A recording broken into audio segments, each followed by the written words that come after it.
This week I got a question from one of my clients. Monica, I've got a virtual assistant on the team and she keeps missing the deadlines that we set together. I know I need to have a hard conversation with her, but I really don't want to. Can you please help? I get that kind of question all the time.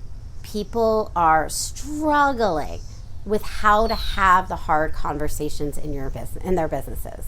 Hi, I'm Monica Shah from Revenue Breakthrough, and I want to help you figure out how you can start to have more of the hard conversations without having them be hard, or at least making them simpler.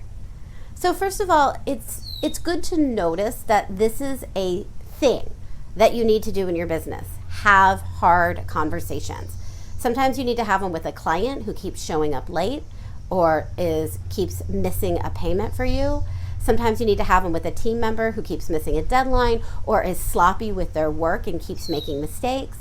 Sometimes you need to have them with somebody who keeps interrupting you, maybe a family member or a friend or a kid. The thing to know is that hard conversations are a part of business. And ultimately, you will have to have them as you grow your business and as you become a better leader. So first of all, know that nobody really likes hard conversations. So don't make yourself wrong if you've been avoiding having those hard conversations or thinking that you'd much rather be doing other things. It's okay. They're hard, and they're hard for a reason. Number two, even though the hard conversations are hard, don't avoid them. Because if you wait too long to have the hard conversation, it's a little bit like when a puppy pees on the floor and you might take the puppy over and show him the pee and then say, hey, you shouldn't be doing this. We need to be peeing outside.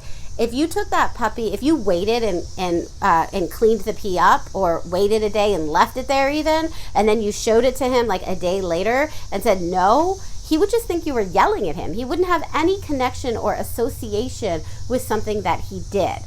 When you're doing this with your team members, when they're disappointing you, when they're missing a deadline or their sloppiness, and you don't connect it to, you wait too long between what happened and when you're actually having the conversation, you're not really sending a message that they can trust you. It just feels like you're going to yell at them whenever, you're going to have a hard conversation with them whenever, and it feels icky and not very great.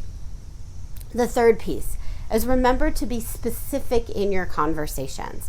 So you've got to take notes about when the deadline was missed, when specifically, and what was it missed about. When was the work sloppy? What was it about? And when you have the conversation, read from that list. Because oftentimes people don't realize what they might be doing wrong, when they're missing deadlines, when they're not meeting expectations, and they think you might be making it up, especially if you're not specific with your feedback. It's so helpful to give people really specific feedback.